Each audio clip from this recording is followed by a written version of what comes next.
You know, this place may be covered in water, but my God, it might as well be a desert because there is just not enough to drink. There's nothing out here to drink. It's literally a desert out here. Now, what I'm doing out here, I'm trying to survive out here for 3 days. I'm on the first day, and you know, I feel quite scared. You know, it's not night time yet. I've been out here for a few hours, and you know, I'm very kind of anxious about this water. You know, you fall into the water, you could die, and there's not really anyone around to save you. So I was going to see how it goes, take it, you know, a bit at a time.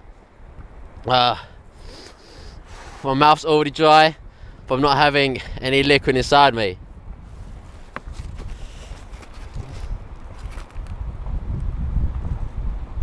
Okay, so basically I'm in the sea, in the English Channel. I'm already feeling weak, I'm feeling a bit sick as well. So my plan out here is to try to survive.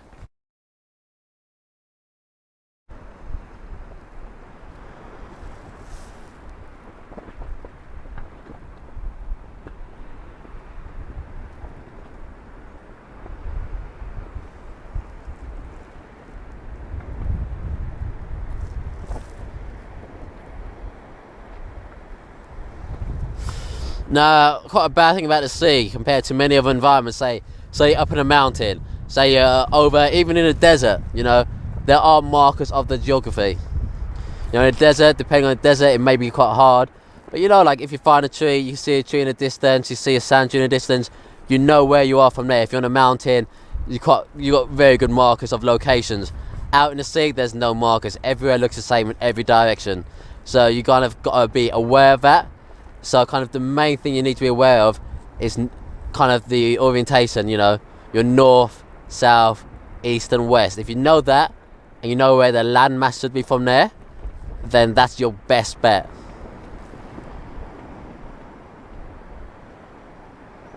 Like, it's literally hopeless to try to fight, you know, the sea. You know, the tide's going in and out, you can't fight it.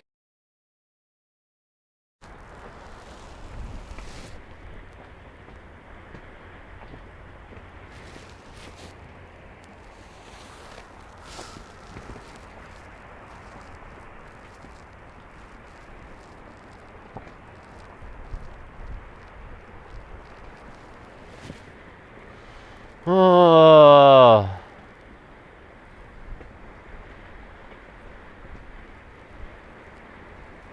Oh, it's like a yawn and a moan of pain. Oh.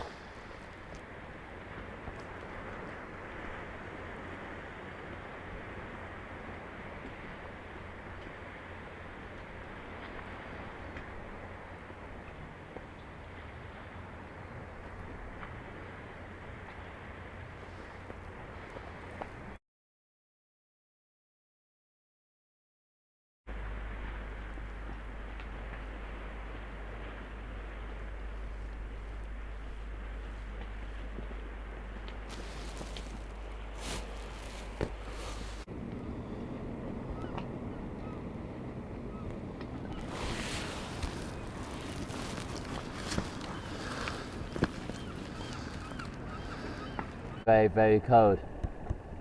Let's see what happens tonight. I can't see. It must be the middle of the night now. And I just feel terrible still.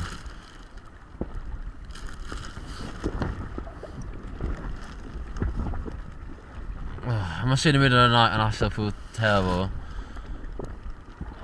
It's not so bad when you're just lying down, but then once you start trying to film stuff with a camera, that's when it starts to kind of kick back in, the seasickness.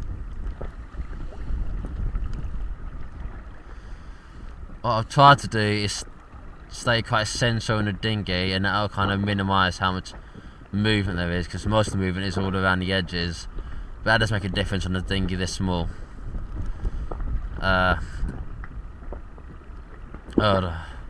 I've had some sleep, which would be nice. Other than that, I feel absolutely terrible.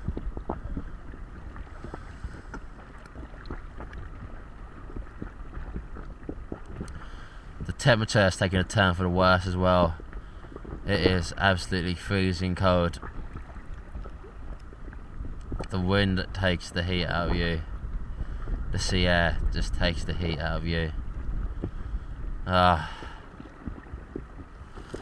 kind of get some more light.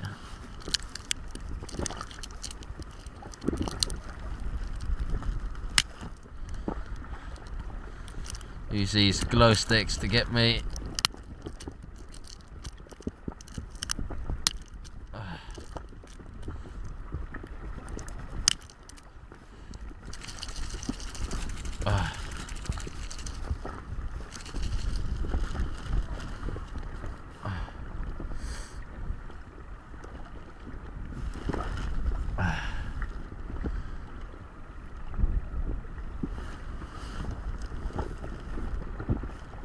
My only plan now is to just try to survive the night and try to stay warm enough. I'm absolutely soaking wet. Despite not even having been inside the water, I'm still soaking wet. Just from the sea air and just from water just constantly splashing its way in. It does soak you through. There might be a leak on this thing, I don't know. But there's got a fair bit of water inside here.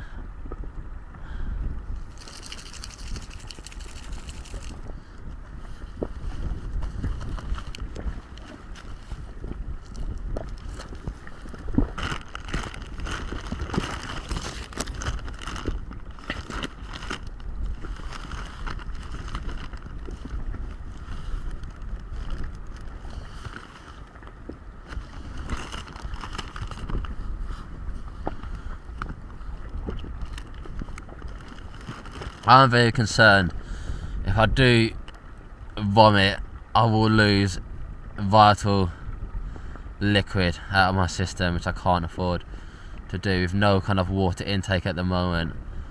I do need to keep hold of any liquid I have in my body already.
Oh god.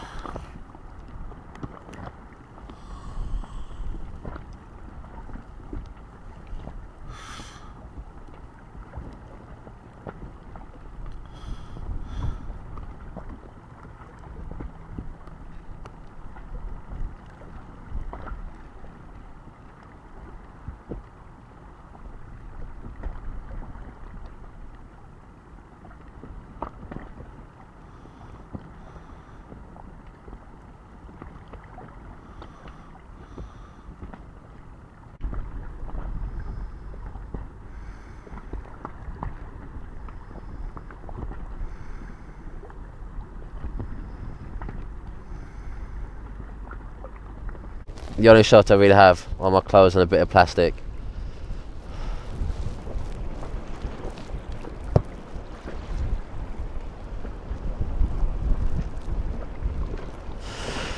You know, my heat loss areas, or my heat loss zones, really at the moment are like my feet and my face.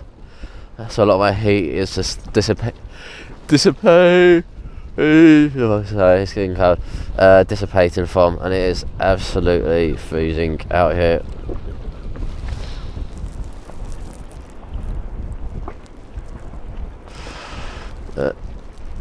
There's an American who survived, I think, many months out on a boat without any food or water, and he survived because he had managed to stay on top of his boat the whole time. Once you're in the water, that's when mass will be in this situation. It'll be the British landmass. Obviously, I consider landmass. I'm not an idiot. I'm not gonna take my dinghy out 1 billion miles out in the middle of nowhere. Like, you need it a safe distance away. You know, gotta be safe. Yeah. I'm freezing, so I'm gonna try to get some more sleep, and I'm going to also, if I can, when the sun does come out, I'm going to use it to get myself dry and warm again. Kind of bathe in the sun like a lizard will, or a snake will, as they can't regulate their own temperature. At the moment, I'm struggling to regulate my own temperature, so I've got to take a kind of leaf out of a lizard's books.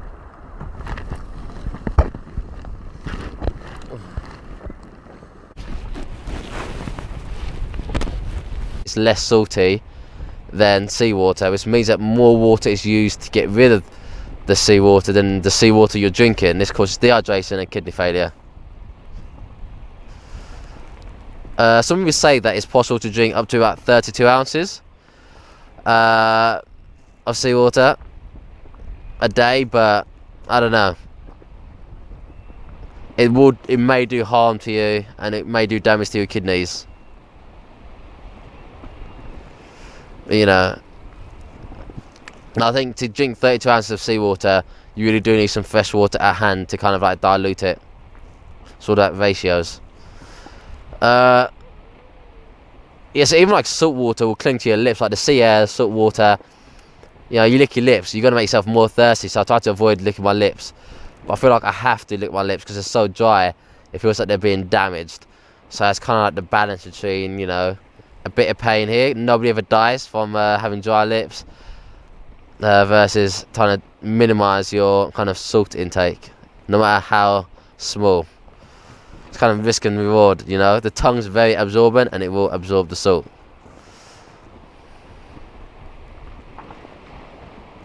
You know, salt in blood is, I think, 0.9%. Seawater is 2.1%. So you can see the big difference there. It's like almost double the amount of salt in seawater than there is in your own blood. Also, drinking urine, don't drink it. It's salty. It's not worth it. You know, it's got, you know, you're just ingesting salt from your kidneys. It's ingesting salt that your kidney has been trying to eliminate. So it's best not to drink seawater. No, you shouldn't drink your urine either, because really what you're doing is re-injecting.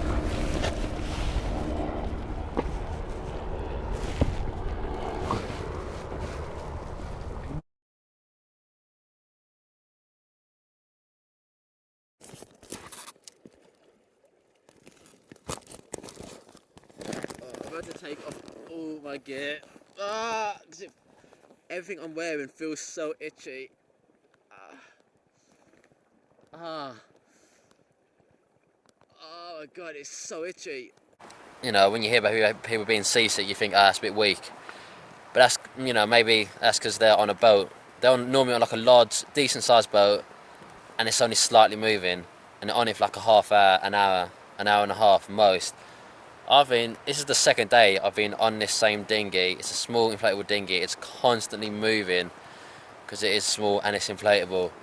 And it's just the motion sickness. You just constantly move, like non-stop. Imagine being on land and, like, I don't know, you're just constantly unsteady, you're constantly being moved around.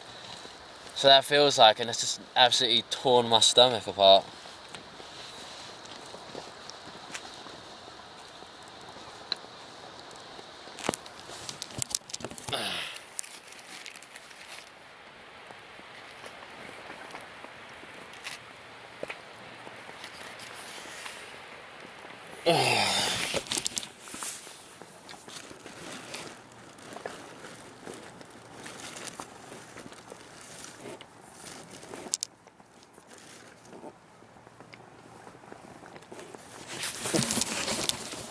If you did ever want to be rescued out here, you can always use the back of a phone to catch the light.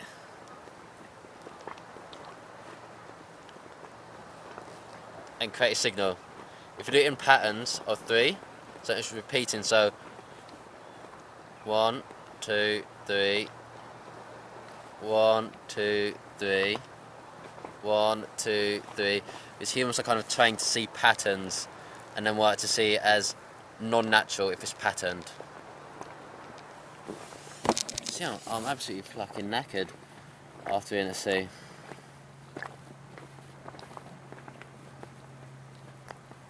I'm absolutely shattered. It's just the seasickness, it's just non-stop.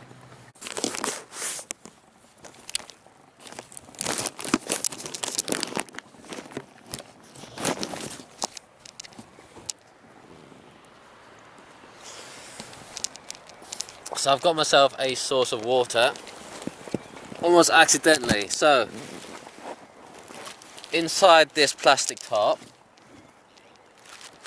there was seawater, and now you can see all these droplets at the top must have evaporated and condensed. So what I'm going to do is cut it open and lick the droplets. It's not a lot, but it's good. Now it's like a soda still. So yeah, I'm going to just go into it and get some liquid.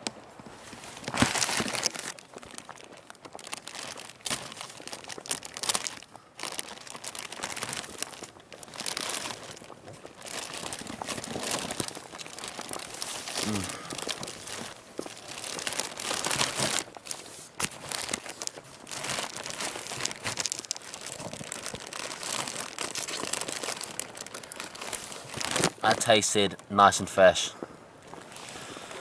That tasted so bloody nice and fresh.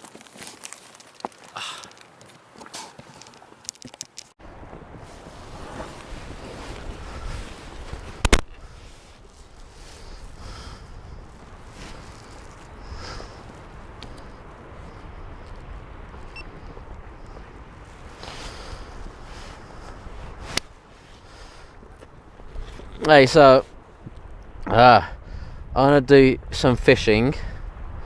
I don't have any fishing line or fishing equipment. But I'm gonna go very improvised stuff which you can find out in the sea or on your boat, like in the water or on the beach. So what you see a lot are tin cans floating around sometimes.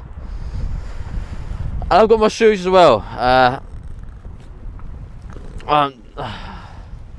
What I'm going to do is make a fishing line out of my shoelaces, and then I'm also going to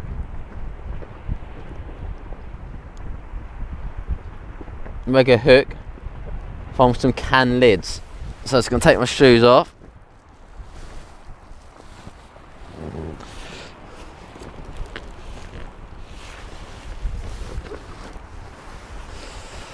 Like so.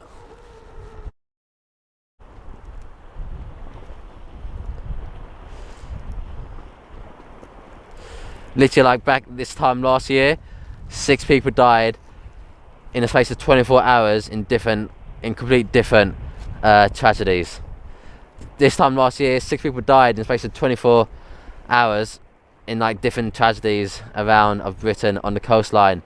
This is back on the 22nd of August 2016.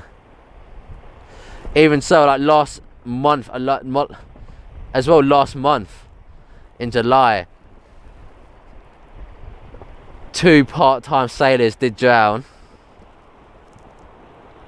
over in Donegal.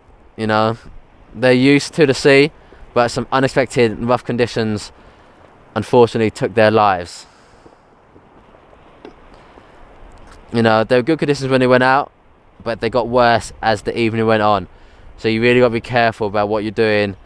You got to have your safety equipment with you. You got to have your head screwed on. But a lot of the time, if it gets worse to a point, there's not a lot you can do.